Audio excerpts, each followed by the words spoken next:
আজি মই কোৰিয়া আৰু জাপানত যাম 24 তাৰিখে ঘূৰি আহিম। আজি ভাৰতীয় জনতা পাৰ্টিয়ে এজন ৰাজ্যিক সভাপতি নতুনকৈ পালে।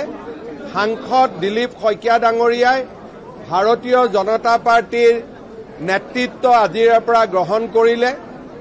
শইকীয়া বুলি ক'লে 100 জনৰ অধিনায়ক বুলি আমি কওঁ। দিলীপ শইকীয়াৰ নেতৃত্বত অহাবাৰ ভাৰতীয় জনতা পাৰ্টি আৰু মিত্ৰ গোষ্ঠীয়ে 100খনতকৈ বেছি আসন লাভ কৰক, তাকে কামনা কৰিছোঁ। আজি মই কোৰিয়া আৰু জাপানত যাম 24 তাৰিখে ঘূৰি আহিম।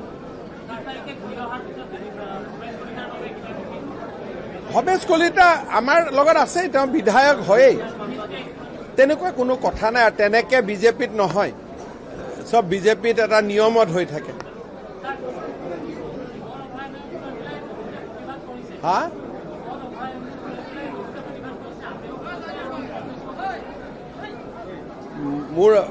আমিতো এটাই কথা জানো যে অভয়াৰণ্যখন সকলো প্ৰকাৰে ৰক্ষণাবেক্ষণ হৈ থাকিব। ৰেলৱেৰো আমি নতুন চিষ্টেম বনাইছো, হেৰিও বনাইছো, হলৌ বান্দৰ যাব পৰা।